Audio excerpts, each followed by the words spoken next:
Good morning, good morning, good morning. Welcome in. Baseball and Coffee, 10:31 on Halloween. It's Halloween, spooky time today, Friday, October 31st. Hopefully you guys can hear me better today.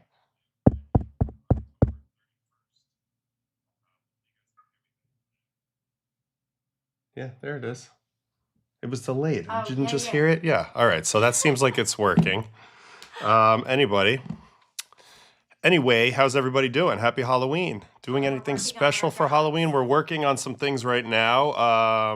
But it's going to be cozy. I fixed the mic. How about that? Can they hear you different? Yeah, people are saying they can hear the mic today. Sounds good. All right. Thank goodness. Today is Game 6 preview day. You're supposed to have your costume on. I don't have my costume on yet because it's not Halloween trick-or-treating time, but later today. Tell them what you're going to be. Superman. They saw yesterday. They saw. He looks like Superman. Do-do-do-do, do-do-do-do-do. So we're going to do some Superman stuff later. Archie is a fire truck. Cookie Monster. And then also a Cookie Monster. Bradley's a Cookie Monster. Oakley decided she wanted to be herself today. She's got 5 costumes, but she decided she wanted to be herself. Which is awesome. Anyway, that's awesome, but that's where we're at. I'm Aurora. All right, what do I take in my coffee? Nothing. It's black. Today, earlier, I went and bought a coffee after school drop-off from this place, Raphael's in Connecticut, and then I came back and I just kept the cup, put my Pebble Ice in there, double espresso. Today we are drinking, what is it? Man, I had it written down. I think it's actually in the description. Yeah, what am I, I can't see it right now. All right, anyway, we're here for the Game 6 preview. So, thanks. Being yourself is hard. I think my daughter would agree with that. Anyway, we are here for the Game 6 preview, so let's just do it. Let's do it. Can the Blue Jays win the title tonight? Can the Dodgers extend to Game 7? It's a big question. 68% of people, I believe, that win Game 5 go on to win the series, but it leaves plenty of room to not win the series. So anything can happen. Anything can happen. We will do some research. We will watch a little bit of how Yamamoto attacked these guys last time, how Gausman attacked the Dodgers last time, and we'll try to get a feel for maybe some adjustments they may make today. There's my wife talking about my daughter today, being herself for Halloween when it was all said and done. We're so proud. So we're proud anyway, because what's better than being yourself, really, at the end of the day? Okay. So let's go ahead and let's get into today's research packet. This is actually from yesterday, but it has a lot of good, juicy information about this game coming up. These are on these dates a few years ago from yesterday, so those don't really matter today. Stats to know: this will be the first time in MLB history that a season starts and ends outside of the U.S. The Dodgers will be in both. They started the season in Japan versus the Cubs this year. Yeah, MLB. MLB knows what's up. Says nothing better than being yourself. That's right. Would I like to see a Game 7? We'll see. And the conclusion of the season this year is the Blue Jays in Canada versus the Dodgers as well. Savage, we talked about him a lot yesterday and the day before. His 12 Ks set the single season game rookie record in the World Series. His 12 strikeouts were the most by any pitcher in the World Series who didn't walk a batter. So that's really good. Savage's 23 whiffs were the most in any World Series game since tracking began in 2008. The Blue Jays have now scored 100 runs in the postseason. So far, any team that's scored 100 runs in a postseason has won the World Series. That bodes really well for Toronto. They have an opportunity to add on some more runs today. But that's an interesting stat. If you can get to a certain threshold offensively, you win the series the majority of the time. Ernie Clement's 11-game hitting streak is only one shy of the Blue Jays franchise record for a single postseason, which was Pat Borders in 1992 with 12.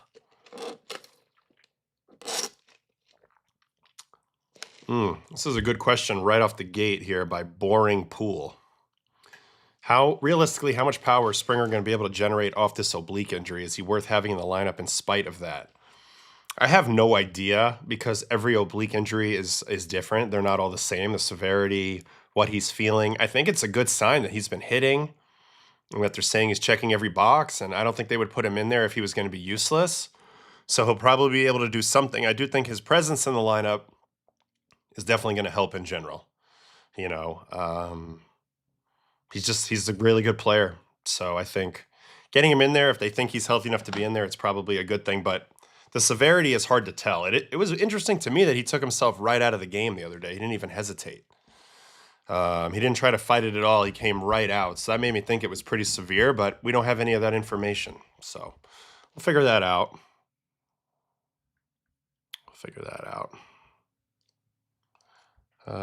If the Jays win the series, the post-game or next day stream is going to be packed with their fans. Might be a good time to drop the merch then. That's really soon, though. That could be tomorrow. We're working on some things. All right, here we go. The Dodgers seek to avoid losing a World Series for an MLB record 15th time in franchise history. They're currently tied with the Yankees with 14 empty trips to the World Series.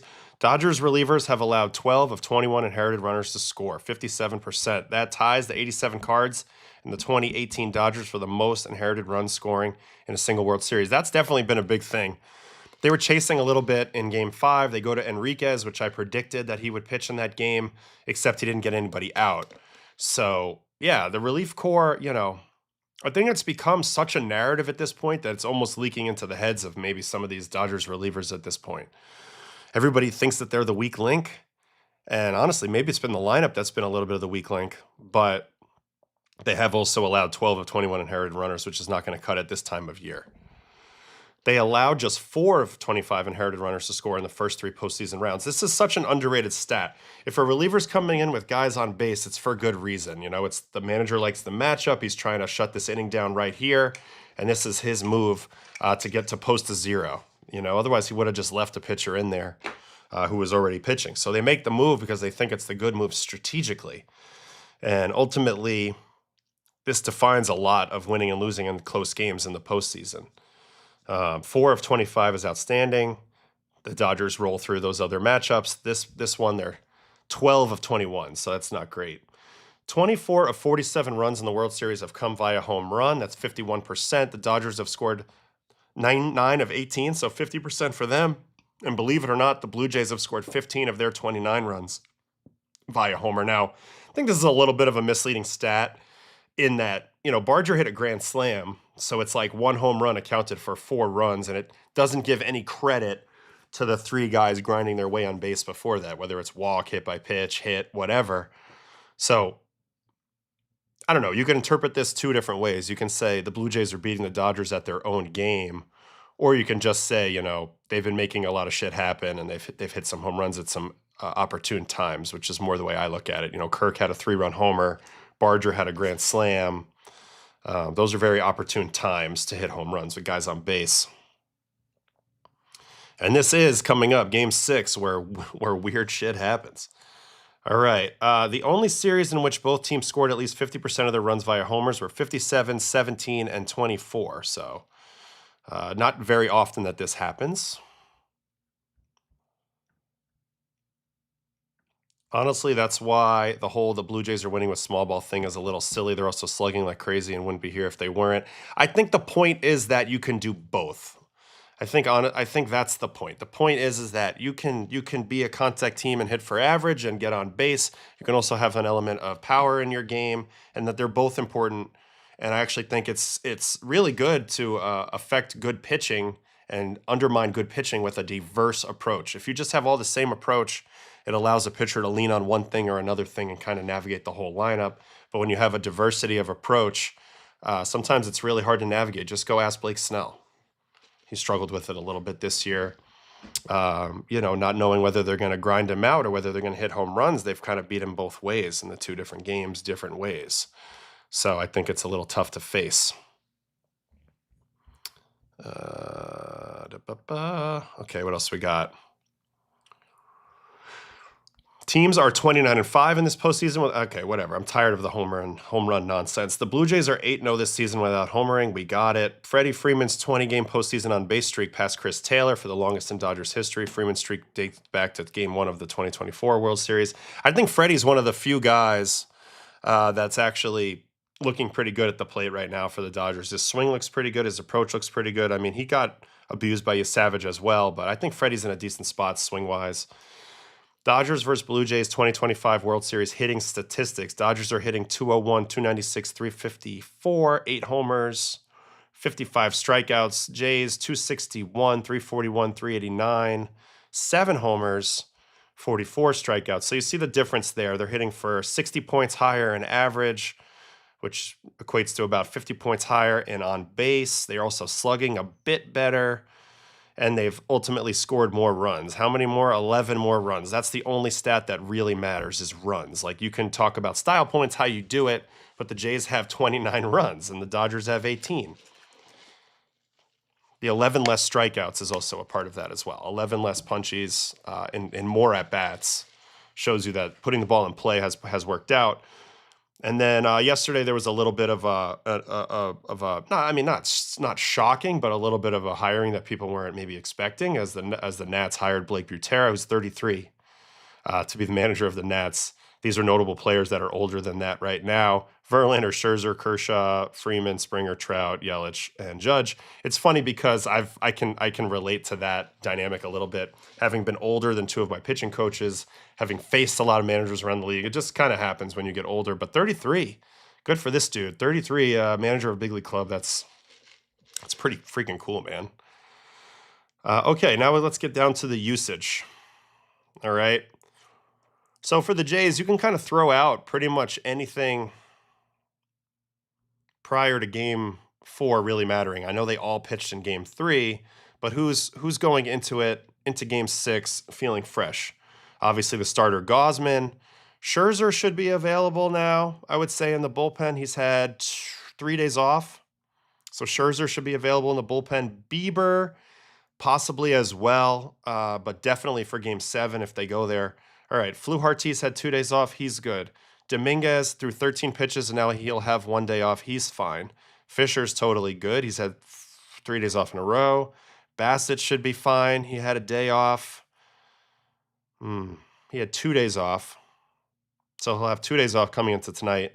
He'll be fine. Lauer's good. Varland's fine. Finally, they didn't pitch Varland in the game. Can you believe that? And Hoffman's fine, and Little's fine. So every single person is good on the Jays except for Savage and maybe Bieber. So that's a good place to be.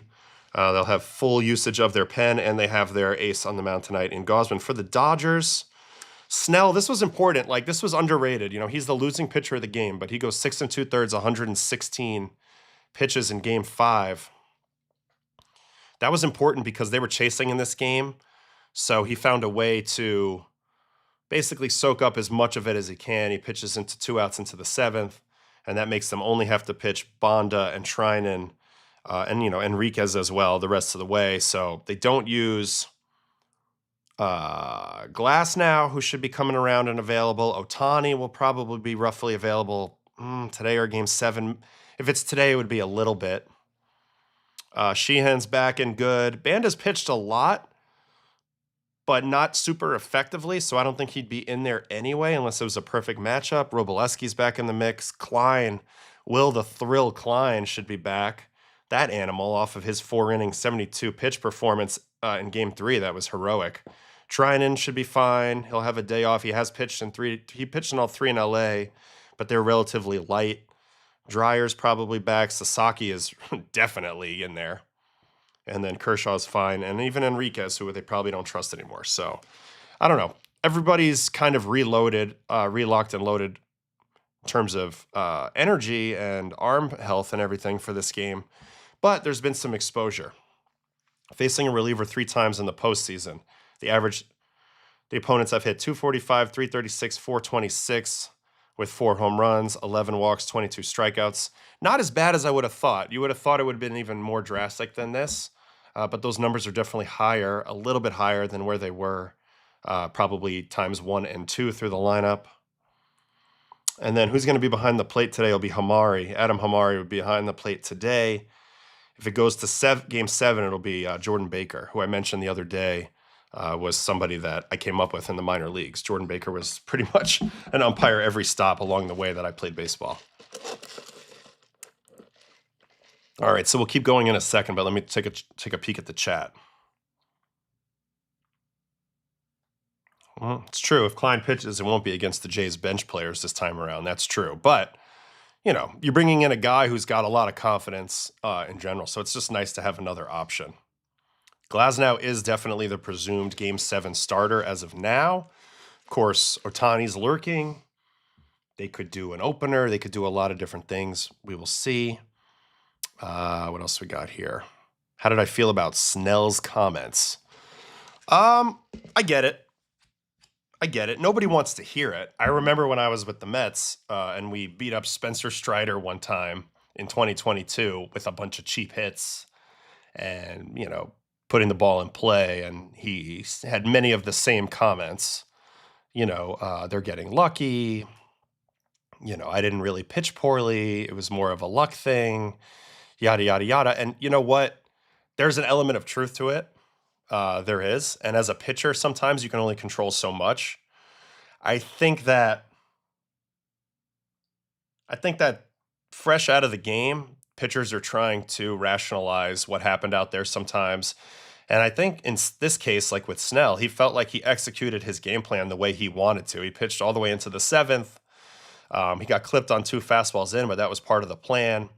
So he feels a little bit like, it's pretty hard for me to give up 2 home runs on my first 3 fastballs of the game. So there's an element of unluckiness there. But I think you got to give the credit to the Blue Jays. Like, regardless of how it happens, it happened. The Blue Jays found a way to get the runs. So I get it. I get his comments, but you have to take them with a grain of salt. There's no reason to get mad about it. The Blue Jays are the winning team. So that's just kind of how it is. People take the comments personally at times, and I get that. But we don't have to worry about it because Blake Snell's not pitching till next season now, and he can feel any way he wants to feel. He was pretty good this postseason. Ultimately, the Blue Jays were a tough matchup for him, is how it ended up playing out. All right, let's keep it moving over here. Let's hit on a little bit more of these notes.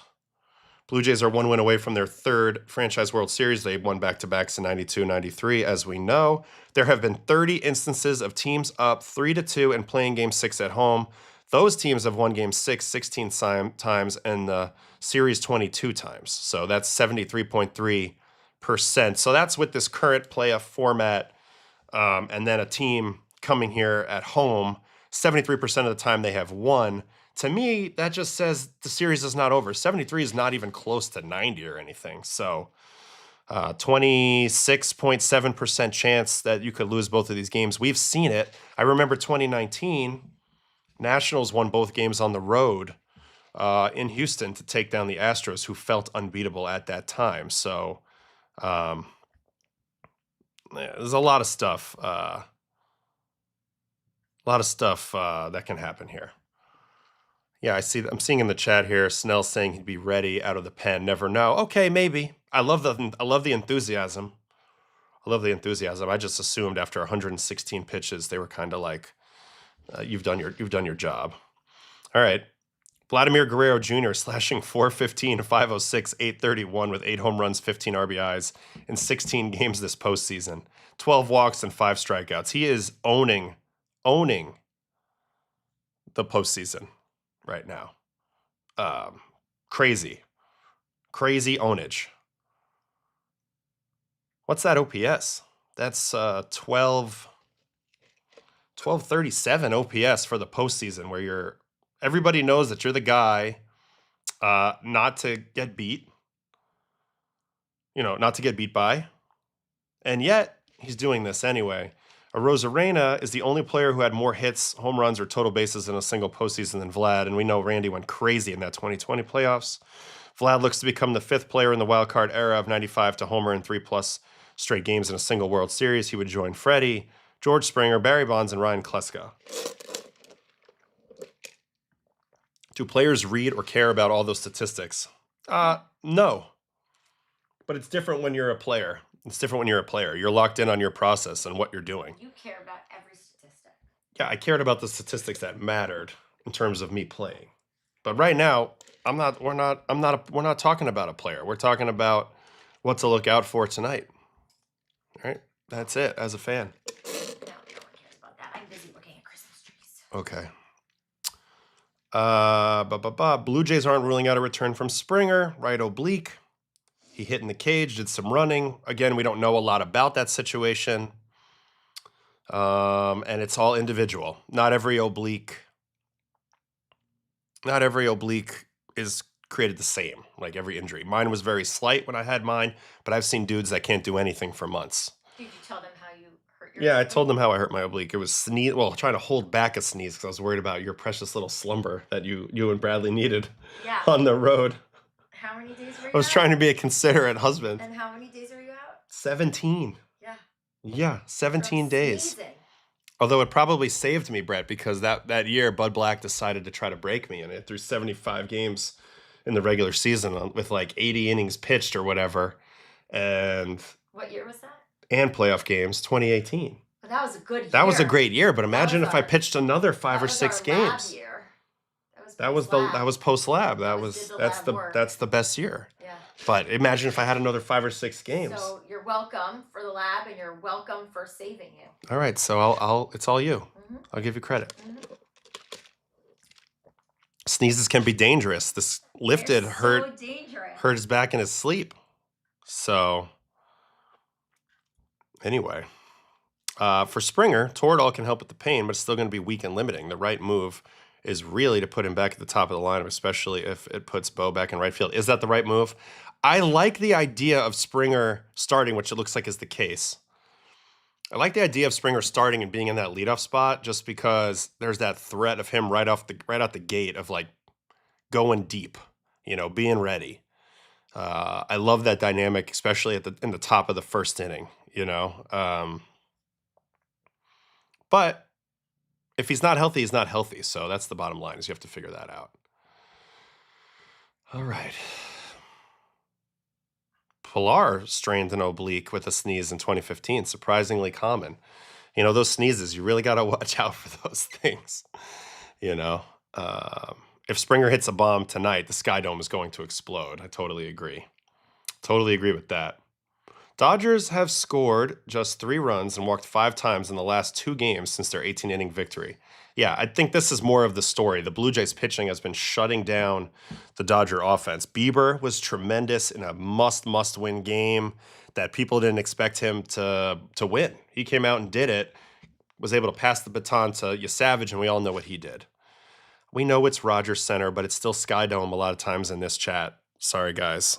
We still talk about Rogers, but Sky Dome is OG. Besides drugs, what do? Tape a brace? You put a lot of hot stuff over it to kind of numb the feeling. There's a machine called the H-Wave, which is like a blue stim unit. And what those leads do when they attach them to a muscle group is they actually put a signal in there that's supposed to numb you. So he walks around with that H-Wave on all day and kind of numbs the area. Literally, like, takes some of the pain away that way. On top of that, you got drugs. On top of that, you got hot shit. And then on top of that, maybe they can tape you up a little bit, but ultimately, you don't want to restrict a person's ability to rotate or use their core during a game. So that would be my my suggestion. Dano's suggesting whiskey. That's a different suggestion, but we'll see. Some people might go there. Some people wouldn't. There's been some famous postseason drinking before. Sky Dome, before corporations took over stadium names. It's true. I will not be going to Game 7 if it gets there.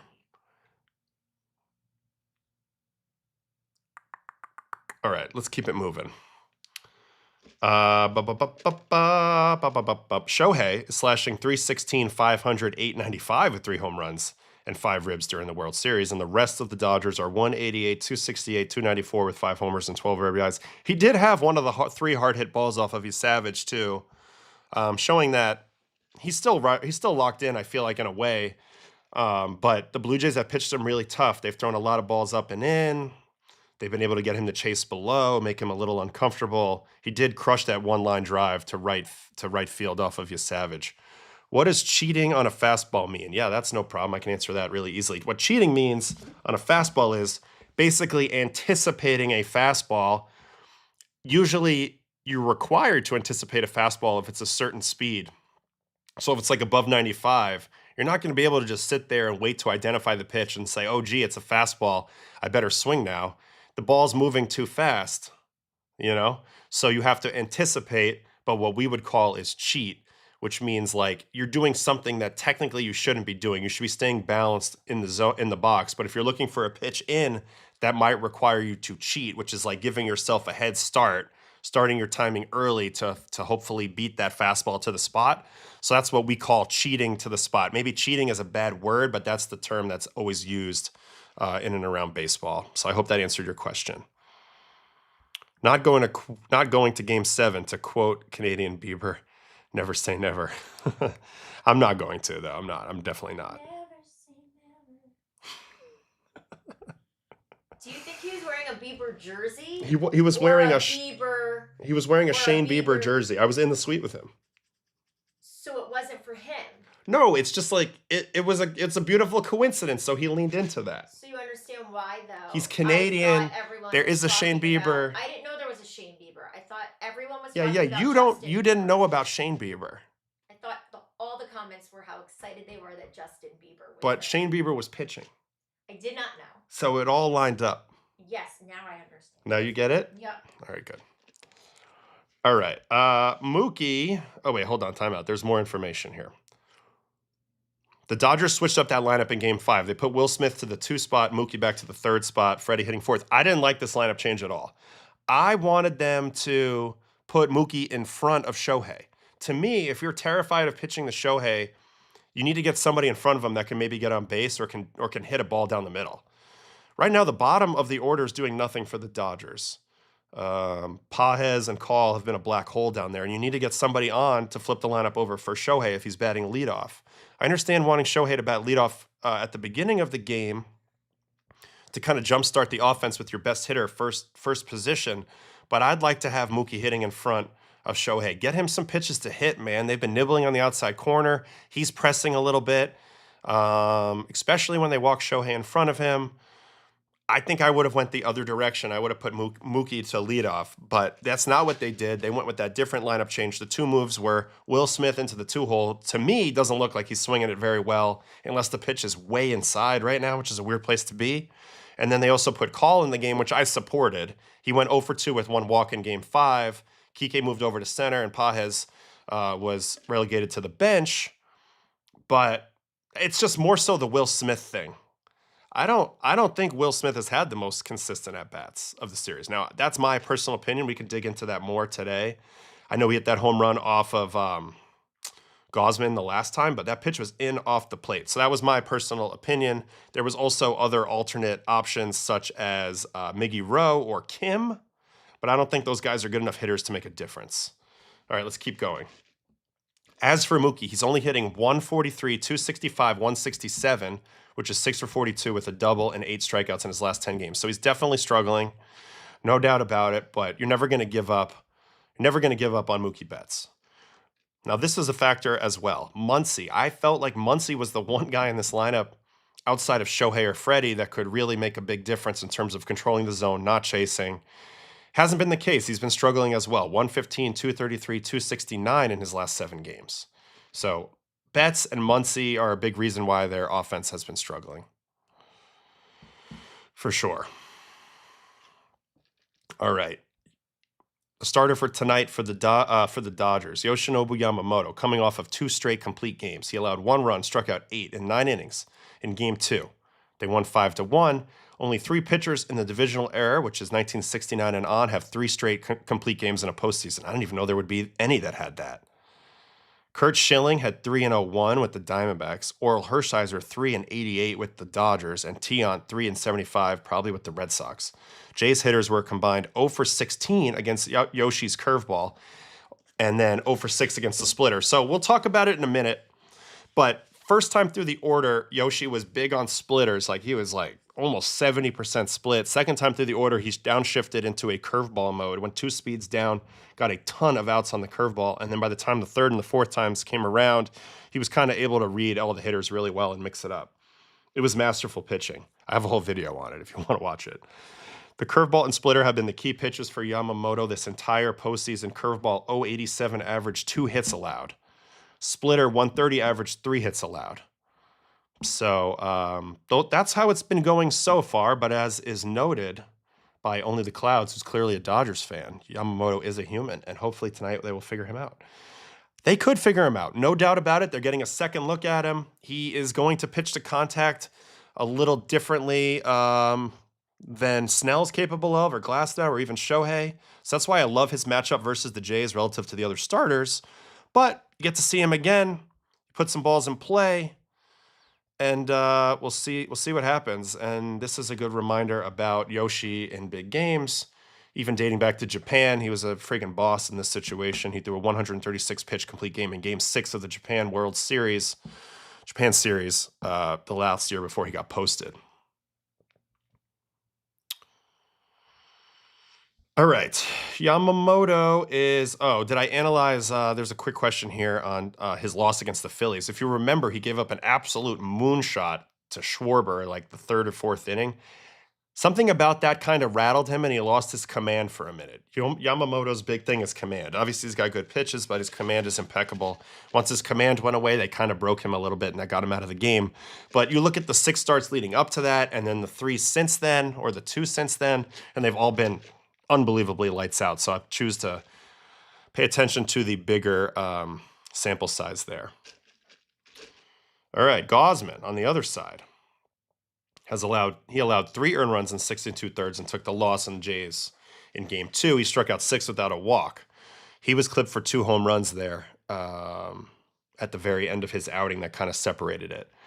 Gausman's splitter this postseason, 0.56 average, so 2 hits off his splitter. So we mentioned Yamamoto splitter, but Gausman splitter has been just as effective as well. It's got a 52% whiff rate, so even more swing and miss in there.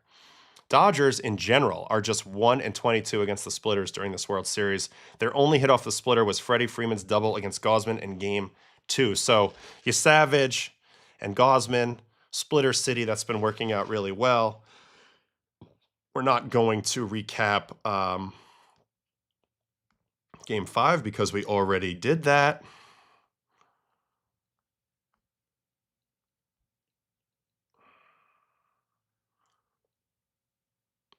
This is every Canadian that's ever played in the World Series. The most recent ones: Vlad, Axford, Dempster, Stairs, Francis, Gagne, Walker.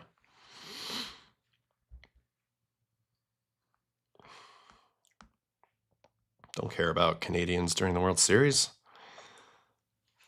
Here's where we're at with the World Series MVP race right now. Vlad is probably the betting favorite, I would imagine. He's hitting 8 for 22, 364 with 2 home runs and 3 RBIs so far. Homered in the last 2 games. He also has a 500 on base percentage, so he's definitely the front runner. BetMGM has him at -200. I hate talking about betting. Trey is Savage, also in the running after his outing, which I wouldn't doubt. And then Kirk, 6 for 18 with 2 home runs. He has the most RBIs. He'd be a sneaky pick as well. Barger's got good numbers, but I'd be shocked if Barger was named MVP. Shohei would be one of the other guys on the list, obviously. 4 for 4, 2 home runs. He got on base 9 times in 1 game. He did lose on the mound, though.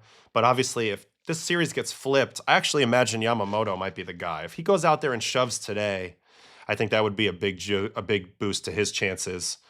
Freddie's 5 for 20, but there's a chance that he could add to that. So that's kind of where we're at with that. All right, let's get into this matchup tonight. Yamamoto's the first pitcher we're going to look at. I'm going to read this stuff, and then I'm going to switch over. We're going to watch a little bit of how he did it, and then we'll look at Gausman, and we'll switch over, and then we'll get some more thoughts. All right. Yamamoto has arguably been the most dominant pitcher we've seen this postseason. He's one of just 2 pitchers in the wildcard era to throw consecutive CGs, along with Kurt Schilling. He retired the final 20 batters in Game 2 from one of the great finishes in postseason history. Most consecutive batters retired to end a postseason game. Obviously, Don Larson had 27 because he got them all out. Grover Cleveland, and then Yoshi. How has he done it? So here's been the pitch percentages in the postseason. He's been 31-ish% four seam, 25% split, 24% curve. So those have been the big three pitches. That really has never changed. Those are his big three pitches. But he also has 11% cutter, 7% sinker, and 3% slider. So you don't see a lot of sliders. He only broke them out a little bit in his CG, like third or maybe even fourth time through. But you see a ton of him kind of toggling between the low splitter, the curveball at the top or the bottom, and then that fastball at the top or the bottom, depending on what he needs. And really with pinpoint accuracy, whether it's in, out, up, or down, that's kind of the key with the fastball is the location. In terms of opposing average, curveball 087 has been the best, splitter at 130 second best, and four seam third best. So it makes sense. If these are your best pitches results-wise, you should throw them the most. Batters went a combined 0 for 16 against the splitter and curveball in Game 2. Here was the usage from that game. We noted it when we went over that game. He led with the splitter big time. It ended up being the most used pitch in that game, 32.4%. It was mostly that first time through the order. It'll be very interesting to see what he does tonight in contrast to this, or if he sticks with that plan. Four-seamer, 23.8. Then that curveball, which was massive in terms of his outgetting. You see that 0 for 10 on the curveball. 10 of his 27 outs came on curveballs. That's a huge share. It's a huge share. And you know why it's so effective? Look at the speeds of everything else. Splitter 91.4, four-seam 96.2, cutter 91.2, sinker 95.2, even the slider 88.3. So every one of those pitches is 88 or faster, and then the curveball is 77. So it's a tremendous change of pace, change of movement, ability to get you off of your timing and onto your front foot. And that's a big deal. Opposing hitters have been unable to slug against Yamamoto's off-speed and breaking pitches this season. Lowest opponent slugging on off-speed and breaking pitches in a single postseason since pitch tracking. Framber Valdez, 075 in 22. Cliff Lee, 100 in 2009. And then Yoshi, 104 in 25. Slightly ahead of Tanaka and Cole, respectively. This is nothing new. He had one of the best off-speed and breaking pitch repertoires in the regular season. Here are the numbers in the regular season by slug. He's right up there in the mix with Crochet, Wheeler, Snell, Gavin Williams. So he's right in the mix of the top few. Highest splitter usage in a game this season. March 18th, he went 40.3%. March 18th, so that must have been that first game in Japan. But other than that, got even above 30 are March 28th, May 2nd, and September 12th, along with World Series Game 2. So it's not something he always does, but he's got 5 examples of games where he went over 30% split. Blue Jays were the best hitting team against the splitter in the regular season, but they've struggled against it in the postseason.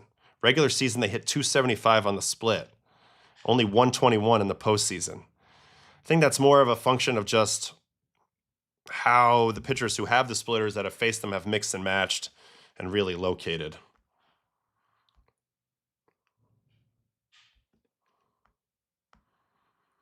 All right, so that's it for that. Let's go ahead and dig in the way that I like to dig in a little more here. All right, so we're looking for Game 2. Jays, Dodgers, and Yamamoto. All right, so early in this game,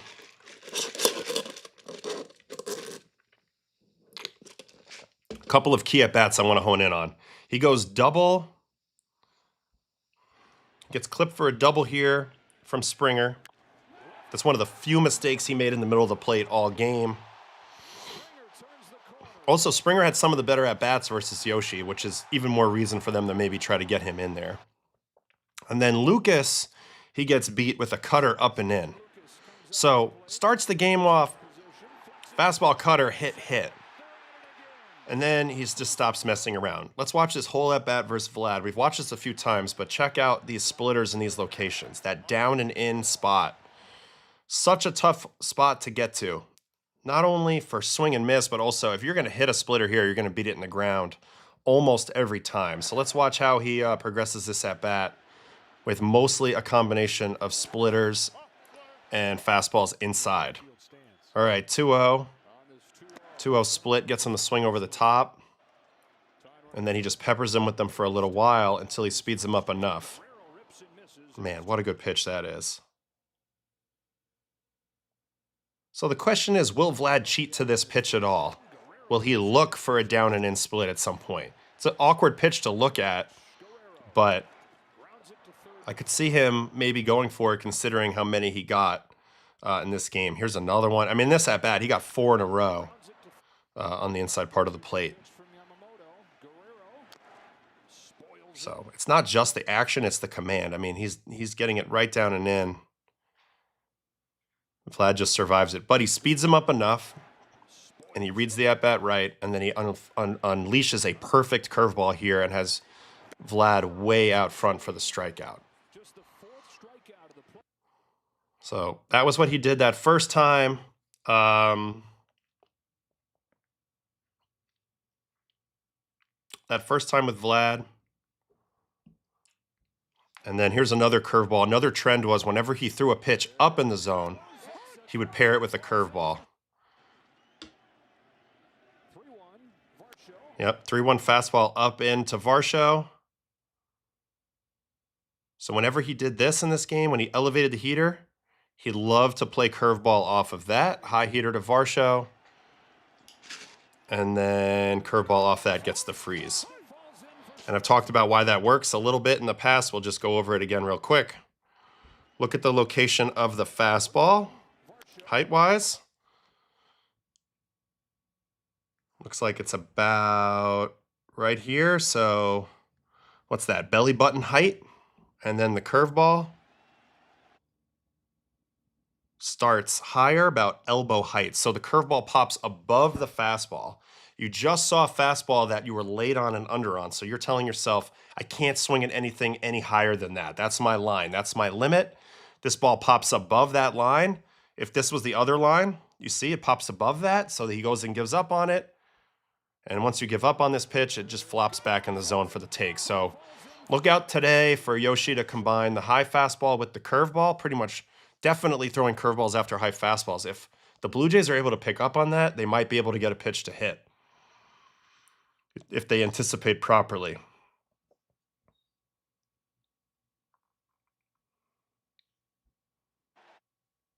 Also, here's another thing that he was able to do.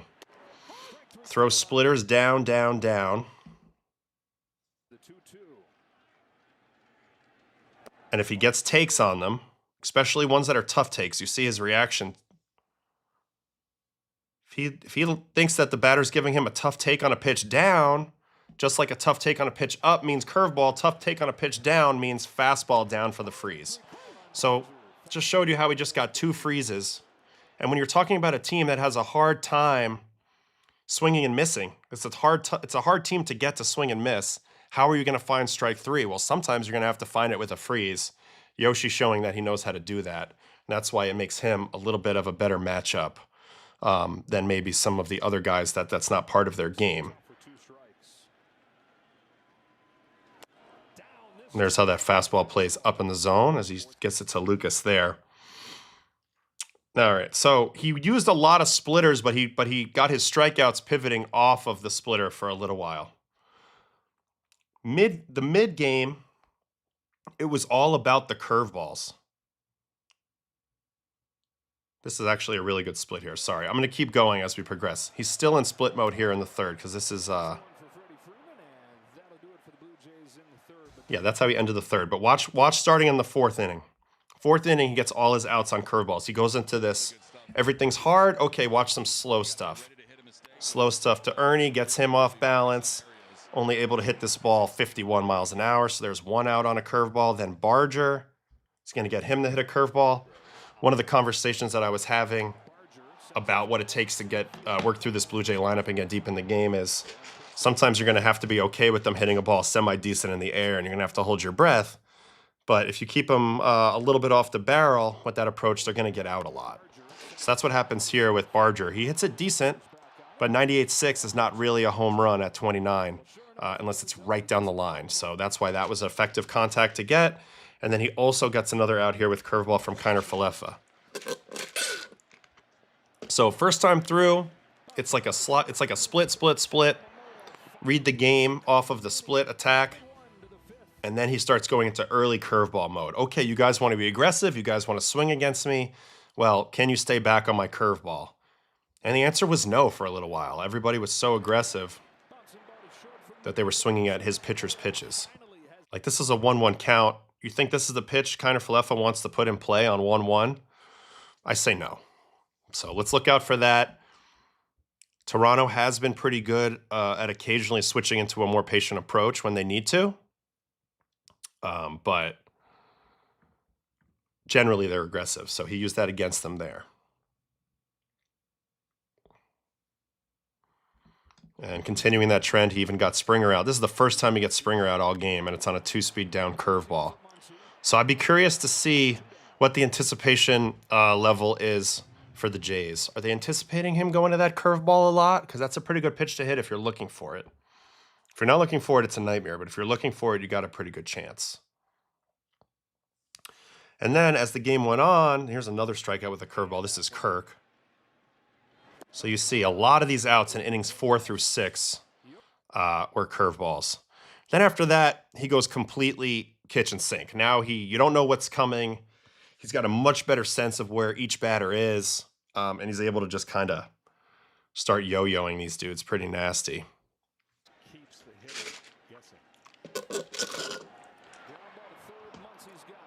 Another out with a split. Here's a cutter. So he kind of went away from the cutter for a while until he got them off the scent of it. And then he started going back to the cutter. And this was another pitch that was useful for quick outs. Look at the location of this pitch. This is so ideal. If you're throwing a cutter first pitch to a lefty, you would love for them to swing at a pitch way up in here. And that's what he gets. At a certain point, they felt very reliably that Yoshi was going to throw strikes to them. So they're thinking, all right, stay aggressive. This is our chance to get something to hit, is that first pitch. But it didn't work out, and then it put him into a space where he was completely dominating them. Let's watch the entire 8th inning. This was his best inning, and this is when he was at the peak of his powers. First pitch, cutter. I mentioned how he went away from it for a while, and then he goes around and brings it back. But watch how you just don't know what's coming in this whole inning. First pitch, cutter. Second pitch, split off of that.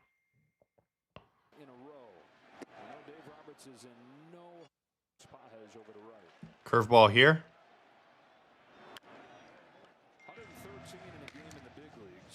Hold on, we have a quick question and a super chat or something here, I believe. Question: if Springer starts DH and Bo at second, could you later take out Springer, move Bo to DH, and then bring in IKF for defense? How do DH subs work? Maybe somebody in the chat knows better than me. I don't know enough about reentry rules. I don't think you can do that. Yeah, Mitch is saying Mitch is on it. You can't. Cannot move player and line up to DH spot. So that would be the that would be a no. So that I like the idea of it over here. This was the question from Chris. Thank you for the donation, of course. But unfortunately, you can't do that. So you're kind of stuck where you're at. Springer would stay at DH. And unless he couldn't continue in the game, they'd have to replace him with somebody else. And Bo, they've been getting him out for IKF on defense at the first chance they get. It feels like capitalizing on any early pressure is going to be the key tonight before he gets the opportunity to change the script on the hitters. All right, let's continue to watch this 8th inning. So wait, he started off, yeah, so he goes cutter, splitter, curveball, fastball. 4 different pitch types, first 4 pitches. He keeps you honest with this fastball. He's like, I've slowed you down, now I'm going to go heater. Of course, he'd like to get it a little more up, but you can see how Jimenez was, in fact, slowed down. And then just when you think he's not going to stay hard, he goes ahead and adjusts and throws it even higher. So he's worked the bottom part of the zone. My bad. Quick look at that delivery, though. Sick delivery. He's worked the bottom part of the zone, then he goes to the top part of the zone, and then here comes that curveball. This is one thing I'd be on the lookout for if I was a hitter, particularly a lefty hitter. I'd be on the lookout for when he elevates the heater against me, I might anticipate curveball next pitch. I might look terrible doing this, but he's shown a propensity to do it over and over again. He did it 3 or 4 times in this game. Almost every time that he got into that sequence, that's how he finished it up. So maybe maybe you check it out and you try to anticipate it, but you see how it was effective when you're just trying to hit straight up. It doesn't work. So there's a strikeout there, and then he ends up punching out Springer. Here's a slider. Literally didn't use the slider the whole game, but can break it out here in the 8th inning. Slider, curveball. You don't see a lot of right-on-right curveball, so doing things that are a little different. And then split. So slider, curveball, split. Fastball. So once again, he was a little bit more predictable early in the game. He was definitely leaning on one pitch or another a little bit more. It was mostly split, then it was mostly curveball. But by the time he got to the end of the game, he's just obliterating you with a complete mix. Each batter he faced in the 8th inning saw 4 different pitch types on the first 4 pitches. Then here's Lucas. Split, strike. 4-seam, up. Dotted, perfect location. Curveball, hit, another fastball up, curveball. Just misses. And then 4-seam down. Paint. I mean, you're talking an absolute freaking Zen Master, Jedi Knight level of pitching here. But that was when he was really at the full peak of his powers. You don't want to let him get to this point. Now, I know that analytics always talks about 3rd time through the order penalty, 4th time through the order penalty, but for the truly great players, the truly great pitchers, typically, from my experience, you got to get them at the beginning of the game when they're a little more vulnerable, when they're not maybe quite as sharp and they don't have as great of a feel for your approach against them in their lineup and what they have that day. You know, once a guy like at this level gets rolling downhill, he's getting out after out after out, and he's able to start seeing his way through this lineup, it's almost too much to stop it. So I don't totally agree that the deeper you get in this game, the better shot you have at Yoshi. I think you got a shot at him maybe early, but you better capitalize. You better capitalize. So that was the 8th inning. Obviously, he finished it off in the 9th inning. And yeah, that's kind of how that went. I ended up watching the entire game, trying to think who the key hitter and some of the key hitters in the Toronto lineup are today versus Yamamoto. Let's just go watch all the at-bats versus the guys immediately surrounding Vlad. So let's watch all the at-bats versus Lucas, just to get a little bit of an idea of some of these guys early. So Lucas gets a first pitch single on a cutter, first time up. Second time up, he strikes him out, but let's watch the whole sequence. So he started with a cutter. First at bat, goes right to split this time. Strike. 4-seam up. All right, so there's definitely a game plan to attack him in this region. But since he got hit in that region the first time, oh, shoot. I'm sorry, you guys. But since he got a hit in this region the first time, they had to set the trap a little bit better. He started with the splitter down away. This is at bat number 2. He gets into this area here for a strike. Nice pitch. Then he comes up and in. So he doesn't go straight to it, but he goes to it once he sets the table. All right, now he's going to double up. Probably go further up here would be my guess. Yep, fouled off. Now he's got him sped up. Once you have him sped up, you try to slow him back down. That's what he does. Splitter away, tries to get the chase, doesn't get it, doesn't believe in it, tries to go split again. So I would expect to see a lot more of this 4-seam split, occasional curveball attack versus Lucas. He knows he can get the swing through up and away. That's a tremendous pitch. Third at bat. Starts him with the 4-seam. Gets balled on a strike there. Now he goes back to the cutter and gets the swing and miss. I think he should stay away from cutter. Lucas has had good hacks on cutter both times. The first one he gets a hit, even though he got it to a good location up and in. And I'm telling you right now, this pitch that he just misses here is very lucky. This is a huge hack. I'd be careful with the cutter to Lucas unless it's off the plate in game number 6 tonight. I think the way to get him out is a combination of more fastballs and splitters and curveballs. I would be careful with the cutter game for strikes to Lucas in this game. And then the last at bat, he ends up striking him out. We just watched it in the 8th inning. This was a masterclass. It's the same strategy. Starts him with something down and down, like something moving down and slow. Goes immediate to the up and in. Can't quite catch it when he starts him off in that slow way. And now the curveball. And that sets him up for the freeze fastball away. So if I'm Lucas, I'm coming into this matchup expecting to get fastballs up and in and splitters down away. You're probably thinking to yourself, what can I cover better? I think he's probably hunting a fastball up and in. So that's why cutter up and in is so dangerous. Fastball up and in's okay if he locates it, but that's what we're looking at there. All right, now all of Vlad's at-bats. We already watched this one once. It ends up with this curveball. It's splitter, splitter, splitter, splitter, splitter, curveball. Next at-bat. Since he had been working him all in, he decides to go away. Away cutter. And now they go in fastball. And this time he's all over it. So he was definitely cheating to that in location pretty clearly based on the fact that Yoshi worked him in so often. He wasn't thrown off the scent by that first pitch cutter away. He stayed looking in. So this is what anticipation looks like. This is what cheating on a fastball looks like. You can't hit a 95-mile-an-hour pitch in off the plate if you don't quote-unquote cheat on it. So Vlad's cheating on that pitch there, which was a great approach. And then I think Yoshi kind of learns from that as we move forward. Now he goes away and gets a strike. Now typically that's the honey hole for Vlad on a fastball, is that up and away spot. But since he's cheating in, Yama now knows to go away. Now he's going to go back to that split. And I like split right on right to Vlad because he does have a high ground ball rate and a big-time tendency to smash balls into the ground. But for the most part, it looks like away might be the move after he was so ready for that pitch in. And that's what ends up happening here. He does hit this cutter quite hard, 103.2. However, it's on the ground. They're able to defend it, and they're able to get him out. So they tried inside, then they moved to outside, and then here's the third at-bat.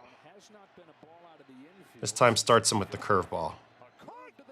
He had only seen one curveball prior to that, and that was the strikeout pitch in that first at-bat. Then he goes back to that splitter below, and you can see there's an anticipation. You don't swing at this pitch if you're not looking for something there.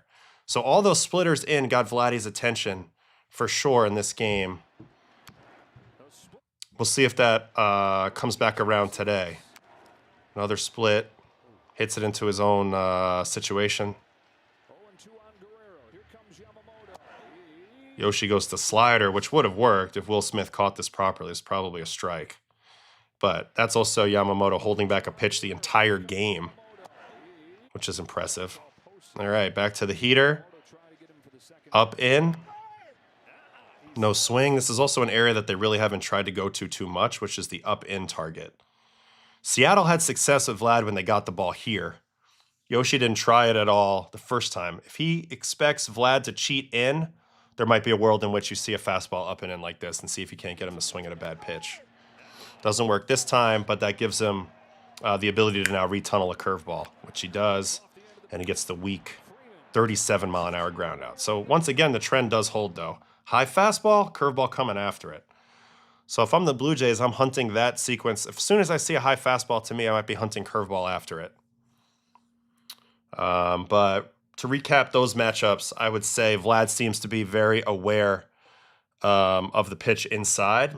Yoshi made him aware of the pitch inside, so I think I wouldn't be surprised if early in the game he works him mostly away. We'll see if Vlad's ready to drive the ball the other way or not. All right, and then Kirk. Kirk came up in a huge spot in this first inning here, first and third, one out. I thought he had a decent little at-bat. He tried to attack him with splitters and curveballs to get him on his front foot and get him the ground out. Now, I talked a little bit about Kirk and his swing relative to some of the other guys. Everybody in our league these days is trying to stay back, stay back, stay back, stay back. Kirk's not necessarily trying to do that. Kirk's swing is a lot more about going to get the ball. He's got a huge stride forward. Like he goes from back here all the way to up here every time he swings. So that's why, because he has such good bat-to-ball skills, kind of the way to work him is more of the really fast and really slow combination game. So his stride is taking him in and out of timing depending on what he's looking for. and all you want to do is get him off the barrel. Now, in this situation, it's kind of a weird contact. Yoshi's trying to get him on the ground. Kirk's trying to stay inside this pitch and drive it to right, which he kind of does, but it goes right to Freddie. So it's a little bit of an unlucky contact for Kirk, despite probably a pretty good approach. You can see there's all this space over here. That's where he's trying to go. Unfortunately, the ball chewed him up a little bit. So first at-bat gets him with a split. Second at-bat, I believe it's 2 breaking balls away, which I don't recommend this approach to Kirk for Yoshi. I'm surprised that he went to this in this spot in this game. And this was the only run. It was on a sac fly. But I don't like medium speed pitches to Kirk. So I'd much rather him go fastball, split, curveball to Kirk this game. We'll see if he does. Here's what he does the third at-bat, which is a strikeout. First pitch curveball. So he does get back on that plan a little bit. Here's a slider. And he gets the swing and miss. So maybe slider for Chase. I don't like slider in zone, but it looks like Kirk was on an automatic swing approach here, and he comes up empty. And another slider away. This time for a strike. I think if he swings at that, that's bad news. I'd be careful throwing that some more. Curveball seems to be great. He's way out front on curveball. And that's what happens sometimes when you get these big forward moves. You're on fastball timing, so you just have no way of staying back, and you get into this flail motion. So I expect Yoshi to speed him up and then definitely slow him down as much as he can. And then the last at-bat was a 2-pitch out. Let's see. Sinker, which he hadn't showed him the whole game, for a strike, and then another sinker. So, I mean, Yamamoto's so freaking good. I mean, he had the ability to do this a little bit, which in a way I think is beneficial for Game 6. This is not how he's going to pitch Kirk today. He's not going to go right at him with 2 sinkers. Kirk's so good at staying inside the ball. You see the contact he gets on this. This is 101 on a line. This is probably generally a high expected batting average. So this is a victory from Kirk in terms of the process. Obviously, it's an out. But I think you're going to see more of a 4-seam and curveball and splitter approach to Kirk today. So those are the guys that are Vlad and the 2 guys that hit in front and behind him. Varsho's another important element. He has a really hard time with the curveball splitter attack from Yoshi, but maybe he can be smart and lay in the weeds, gets a high fastball, sit on a curveball next, and maybe juice it. So let's look out for that. Now, there was only 1 at-bat between Bichette and Yamamoto, and I expect Bichette to be in there today. Let's see what happened in this 1 at-bat. First pitch cutter, take. Second pitch cutter, swing. So Bo didn't get very much information whatsoever facing Yoshi in this game. He's not going to get 2 cutters in a row, I don't think. He'll probably didn't even see any of his best pitches. So that was also extremely useful for Yamamoto. So not only did he throw a complete game shutout, but he kind of didn't give everybody everything. And so there's still a little bit of an element of unfamiliarity coming into this game. Jimenez, Kiner Falefa. So don't expect Kiner Falefa to get any more at-bats. Clement looked okay, but it was all pretty quick. And then Springer's the big question of whether he's in there. So I think we know what to look for mainly when we're looking at Yamamoto today. How's he going to open the game? What's his early thoughts? Do you attack a similar way? Do you come out kitchen sink this time and then try to figure out what's going to work? We didn't do a poll yet. Maybe I'll throw up a poll on my channel. Good idea. Good idea. Let me do that real quick.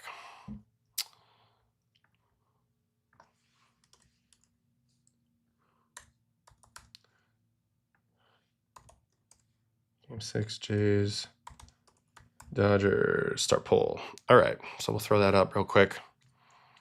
In the meantime,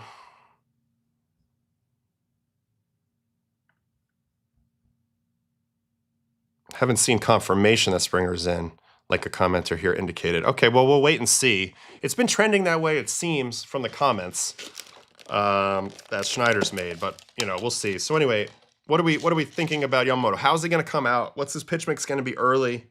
Is there any anticipation of one thing or another by the Blue Jays?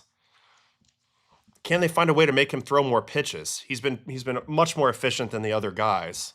And I think the same rule still applies. You want to beat the Dodgers, get Yamamoto out of the game, make their relievers come in and get uncomfortable outs. Make Roberts do something that he's uncomfortable doing. Because otherwise, I think Yamamoto's throwing 120 pitches in this game. So you're going to have to make him seem like the right option is to take him out of this game. And the way you do that, is wearing him out. Foul balls, putting balls in play, probably to the opposite field, finding some holes, laying in the weeds for certain sequences that you're hunting. So high fastball to curveball, or splitter take to low fastball, or trying to hunt a first pitch cutter if you're a lefty and you feel like you might try to get ahead of you that way. There's a number of ways to go about this, but I think they have to be a little bit more advanced in their approach than just see the ball hit the ball, because he's too good. He's honestly too good. All right, now let's go look at Mr. Gausman. Similar to Yamamoto, Gausman's success this postseason comes down to the split. He's thrown 41% splits with a 52% whiff rate. So that's his number one pitch, just like Yoshi in a lot of ways, is the split, although his is slower and has even more whiff on it. 0.56 on the split with a 167 slugging. Now, what are they hitting? They're hitting his sliders. So don't look for him to throw a lot of sliders. They're hitting 500 off of it with a 667 opponent slugging. It is important for him to occasionally throw some sliders, get ahead in the count in other ways. But boy, you don't want them putting any sliders in play. You really, really don't. Sorry, Yusuf, the poll is only viewable on my YouTube channel. If you're watching on MLB's channel, you probably won't see the poll right now. The trumpet player is Mr. Miles Davis back here. Miles is always watching this show, always. All right. In fact, Gausman's splitter has the third lowest opponent average of any pitch type in a single postseason since pitch tracking began in 2008. So that is Kyle Hendricks with an 0.36 on his changeup for the 2016 World Series champion Cubs. Christian Javier, which this is an absurd stat, 0.37 on his four-seamer in 2022. You just don't see people have this much success with a four-seam fastball, honestly. You just don't. That's insane. And then Gausman with that 0.56 on the splitter. Valdez curveball, Wheeler curveball, Rich Hill fastball are also on this list. Gausman has punched out 117 batters on his split this season. That's insane. 117 just on the split? Fifth most by any pitch type in the majors, including the postseason. What's that list look like? Christopher Sanchez, 139 on changeup. Tarek Skubal, 128 on changeup. That's fantastic. Framber Valdez, 121 on curveball. Dylan Cease, 119 on slider. Gausman, there's that 117 on split. And Sale, 116 on slider. I always find it interesting when you get a huge amount of strikeouts on one pitch type. This is like Patrick Corbin back in the day. Slider in the dirt, slider in the dirt, slider in the dirt. Like 200 strikeouts on sliders in 1 year. Favorite Miles album, Pitches Brew, which is a good pun there, which I like very much, off of the real name.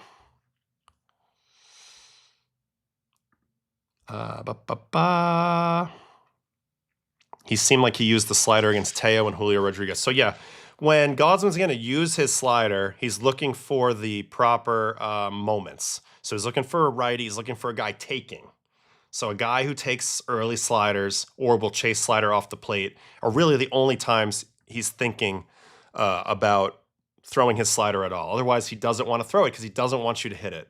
It's really a distant third pitch for him. It's not like a Savage where we've seen the slider come back into play and be the dominant pitch. That's not going to happen for Gausman. It's going to be fastball or it's going to be split, no matter what. And here's also Kind of Blue, which is Yusuf Kind of Dodger Blue, because Kind of Blue is probably the most famous Miles album, and Kind of Dodger Blue is a good pun off of that. For tonight, of course. Of course, the Blue Jays are also Kind of Blue Jays. Anyway, there's all sorts of things. Los Angeles Dodgers were 1-8 against the split in Game 2, which was a Freddie Freeman double. That's the only hit the Dodgers have had against the split in the World Series. Postseason versus the split, Dodgers are 6 for 34 with a 176 average. Obviously, it's gotten worse in the postseason in the World Series because they faced Savage, and he was just crushing them with splits. And Gausman as well in Game 2. The amazing part about game 2, though, was mostly his four-seamer. His four-seamer was 59.8%, and they went 2 for 15 off of it. So maybe they were anticipating split, used his four-seam to great effect. You know, that's the thing. When you're facing split, when you're facing Kevin Gausman, you're basically getting not a full 50-50 chance, but close to a 50-50 chance between a fastball and a splitter. So if that's the case, what are you hunting? Are you hunting the pitch that you think is going to be in the zone more, the pitch that you can hit more? I think it gives you a big opportunity to sit on one thing or the other, because it's very rare that he's going to come out and throw 5 fastballs in a row against you or 5 splits against you. He might, but I think you have a little bit of an opportunity against Gausman to sit on one thing or the other. I think that's fair. Okay. It was Gausman's highest four-seam usage of the postseason. Dodgers batters were hitless in the 13 at-bats against the pitch until the home run. Will Smith and Max Muncy both homered. His four-seam usage by start in the postseason. This was by far the highest. He was close to 50 in ALCS Game 1 and ALDS Game 1. But then when he came back in CS Game 5, he went much more to the split. Let's see if he follows suit this time around, whether he goes to more split because it's the second matchup between him and the Dodgers, or whether he continues along with it. He used the fastball well to set up the split, something he'll need to do in Game 6. He threw a first pitch strike four-seamer to 19 of the 24 batters he faced. All right. So that was Game 2, which I think was, what, Saturday night? Yeah. Now that we have some better tables, because this all just got updated, this is important to note. First pitches, and this, so you're looking for ambushes, right? He threw 19 fastballs on the first pitch of the at-bat, for 15 of them strikes. If I'm the Dodgers, I am hoping that that continues, because that's something I can work with. I can hunt fastballs, be on time for fastballs, and maybe clip this dude. If he's going to mix it up more first pitch and throw more sliders and splitters, I can't do that as much. But I think the Dodgers are going to come out hunting the fastball, and that's why the quality of the split is so important, and the location of the fastball in this game for Gausman. He's facing a team who just saw him. That definitely matters big time, but I really think it's interesting that first pitch fastball situation. And also, he doesn't only spam the top of the zone. He's big on throwing down and away to lefties with the four-seam to set up the split, either down or off. He even likes to throw down and away four-seams occasionally to righties early in that bat to set up a split tunnel, but also be able to keep that high four-seam window open for chase, you know, since they hadn't seen it yet. All right, here was a double that Freeman hit on the split. Now, you're going to see it's not a great swing, but it's also a great swing because he finds a way to get in and around this split, or out and around this split, and kind of poke it over first base for a double. So this is why sitting on a split's not always the best idea in the world, because the majority of them are going to be in tough-to-hit locations. Gausman wants to live in this region with splits to lefties. A little bit off the plate and definitely below the plate. These aren't great pitches to hit. So if you're going to be hunting a split, you're looking for it obviously a lot more in the middle. You know, you're looking for it to be in this area. You can see where this ball is when Freddie hits it. It's way down in the yellow. So if you're looking for a split, you're looking for something to pop up and in, which makes it tough if then you're going to swing at a fastball up and in and probably not cover it. So that's why I would expect them to hunt fastballs, especially considering he's thrown so many of them first pitch. All right. So let's watch some of the strikeouts, and then we'll get to the 2 home runs that actually happened. See, there's that split to Teoscar. I mean, this is just not a pitch you want to swing at. You have to do your absolute best not to chase this, but it's really hard when you locate something down. Slider down, fastball down. Once he gets the tunnel set down, really, really hard to lay off this pitch. So that's why I think a lot of the opportunity early in the count is with being aggressive, and late in the count actually finding a way to be patient. And if Gausman's going to strike you out looking with a splitter, you have to kind of deal with it. Why is split outside against lefty more effective than split inside and versus righty in general? It's not, but it is more effective than a lefty down in. And I'll just show you really quickly, just like if you're just looking at a batter in the box. It's pretty hard to throw a good splitter down here. It would work if you get it down in here, but it's a fine line. Like if you miss even just a little bit higher with your split, this is a great pitch to hit to a lefty. Whereas with the righty, I mean, if you're going on the outside, like all of this is safe, but let's be honest, this is also safe. Like the outside corner is also safe. So you just have more margin for error when going away to a lefty.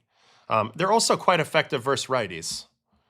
I think it's a little bit of a misnomer that they're better versus lefties, but you see a little bit of why. You have a little bit more margin for error versus a lefty, and you get a lot of reaching. With righties, you're not getting as much reach on the split if it's coming in as well as down to them, but you can get a lot of chase below the zone, and it's a pitch they don't typically see a ton, so that gives it a lot of effectiveness as well. All right, here's a strikeout versus Edman. This one's a four-seam. Kind of just down and away. Pretty good pitch to hit, but when you've seen a bunch of splitters, the four-seam will beat you. So this is showcasing the ability to get you on something slow and then finish you hard. All right, here's some more strikeouts. Teoscar on a split. Again, he catches you with a split looking. I think you tip your cap. I think that's a good take by Teoscar. He doesn't even argue it. He just walks right off. But ultimately, he's not trying to get you...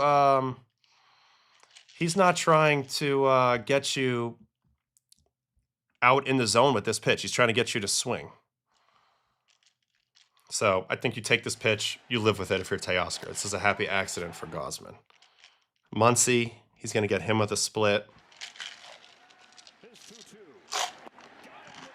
See, there's that down in one.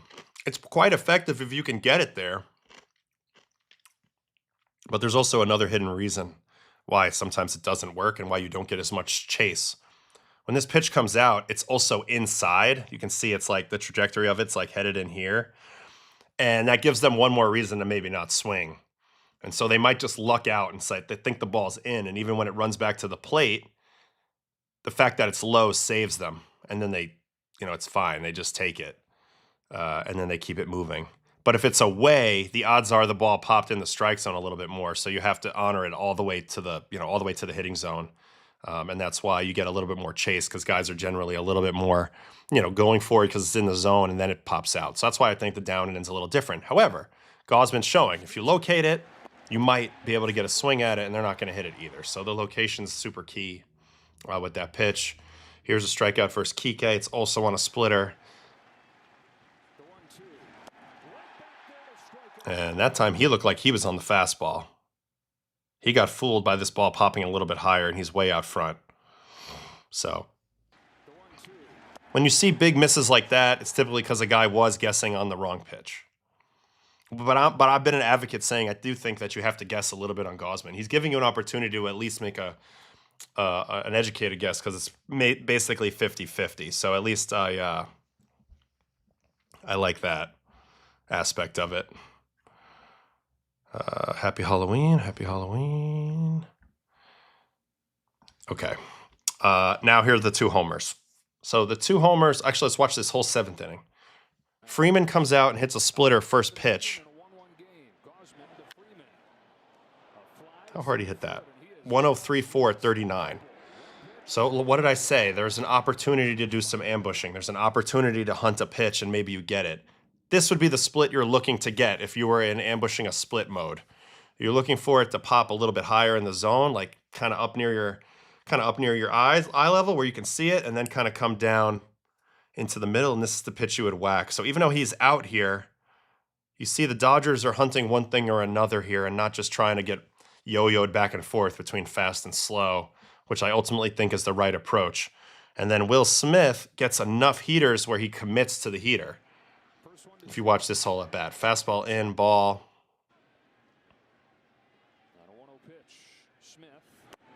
Fastball down, strike. Fastball down, ball. Fastball down, away. So this is ultimately he allowed Will Smith to look for a fastball. I think this was a little bit of a strange dynamic for me where Gausman spams fastballs, but eventually it catches up with him. And this is also this gave me so much insight. Number one, it's bad pitching by Gausman in terms of giving a guy an opportunity to cheat on your pitch. Whereas if he threw the split and he's cheating on a fastball, he's not going to touch it. But it also made me a little concerned about Will Smith. Will Smith missed a lot of pitches middle in this at-bat and middle away, which are typically pitches he likes, and then hits a pitch that typically would be impossible to hit. So if this is where his swing is grooved at, way up and in, or in off the plate, then I don't love the way Will Smith is swinging it, and they should just keep him away, and then split off of that. So in the matchup today, I expect Gausman to pitch Will Smith away, and it'll be up to Will Smith to drive the ball that way. And we'll see if he can do it. And then the other home run was Muncy. So let's watch the at-bat with Muncy. Four-seam middle, he fires on that, so looking for a four-seam there. Looks like he's calling for time here. If you watch Muncy's mouth, you see Muncy's mouth moving, time. Doesn't get it and swings. Then he immediately turns to the umpire and says something. So it looks like he was trying to get time here.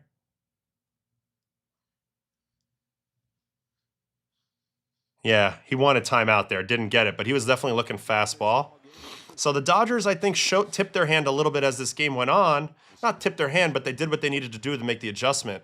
This ended up paying off with a huge Game 2 win. But Muncy clearly selling out for fastball this whole at-bat.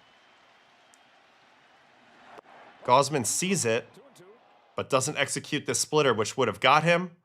Then he goes back to the fastball. Muncy never came off of it, knowing he's going to get them eventually. And just a tremendous swing to the opposite field. So generally, guessing is not a good idea at the plate.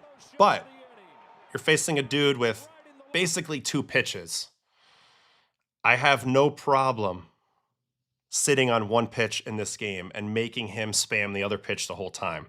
If the whole lineup just commits to an approach, whether they're laying in the weeds for one pitch or the other, I promise you they're going to get some pitches to hit, and then it'll be up to them to execute. So that's kind of what we're looking at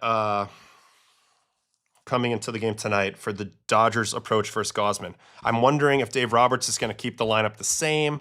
I've mentioned I'd love to see Mookie ahead of Shohei, but I don't think they're going to do that. It looks like they might be committed to the lineup change he just made. Otherwise, it looks like they're kind of waffling off of their thought process every other day. But I just don't know. And if I were the one who was hunting a pitch to hit in this game, it would have to be the fastball. 71% zone rate on the fastball last game and only 28% on the split. So unless he can kind of get more splitters in the zone early when guys are looking for fastballs, he's giving them an opportunity to hunt first pitch fastball. He threw 19 of them to start off the at-bats in game number 2, which we mentioned, 15 for strikes. So, man, 15 dudes had a first pitch fastball. Now, I promise not all 15 of them were great pitches to hit, but at least 8 or 9 of them were. And so it comes down to the execution of that, and then Gausman and Kirk just being super aware of what that is and constantly trying to buck that trend. Oh, they're looking for fastballs, we got to go splitters. We're looking for splitters, we got to go fastballs. I know it's not quite 50-50, but I'm ignoring the sliders. I know that you want to hit a slider, but he's not going to throw you enough to hunt them. So if you hit a slider, it's going to be a happy accident because you're looking fastball and he throws you a slider down the middle. But for the most part, the only guys getting sliders are going to be like a Will Smith or a Teoscar or a Kike. Nobody else is getting one.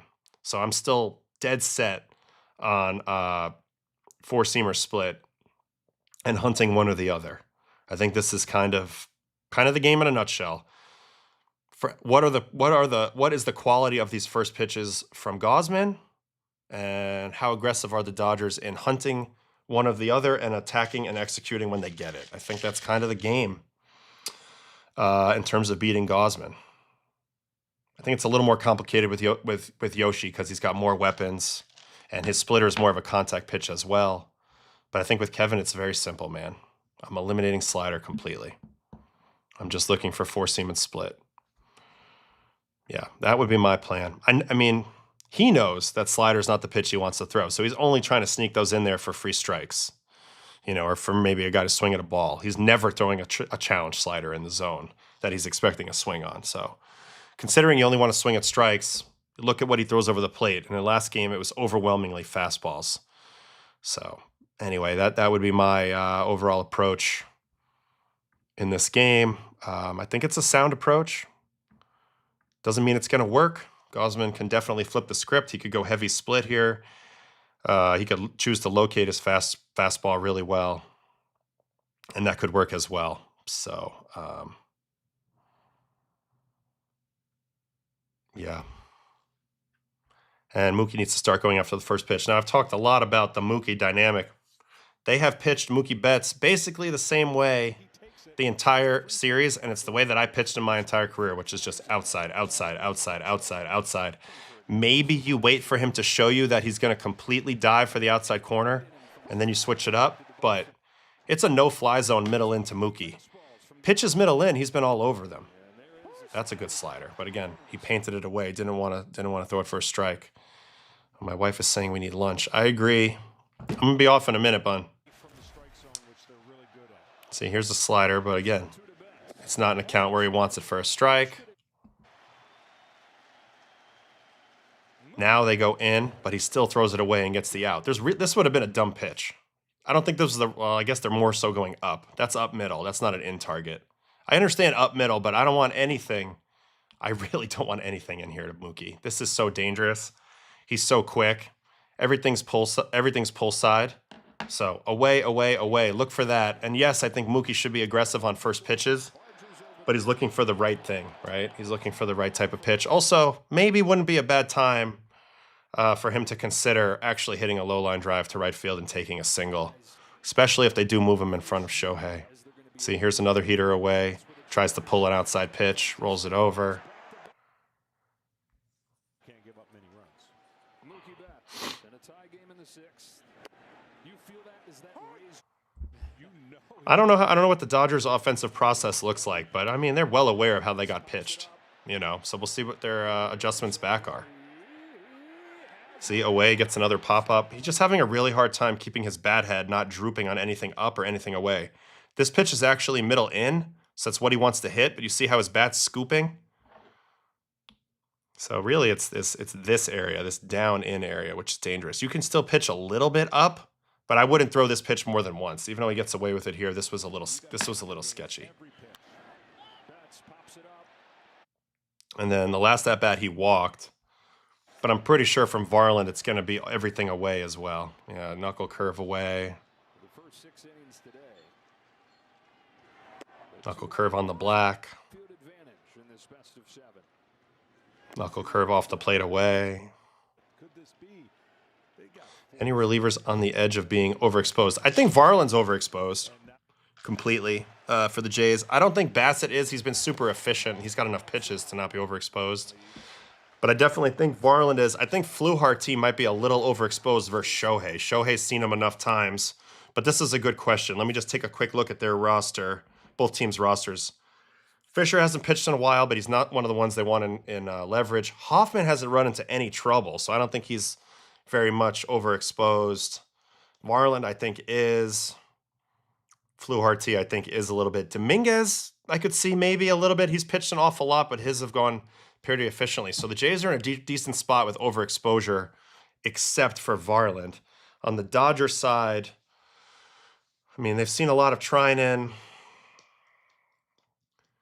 They don't have anybody that's overexposed, the Dodgers. Maybe Banda and Treinen a little bit. But Enriquez, it's just a matter of who they're even going to trust. I think it'll be Sheehan and Sasaki and maybe Klein, maybe another starter out of the pen. But I think you're going to see if they have if Yoshi's going to throw up to 120 pitches today, if not more, and then Sasaki. They want to go Yamamoto, Sasaki. This will be an all-Japanese attack today from the Dodgers, in my opinion. I don't think we'll see Lauer unless maybe they're way ahead. Lauer way ahead, possibly.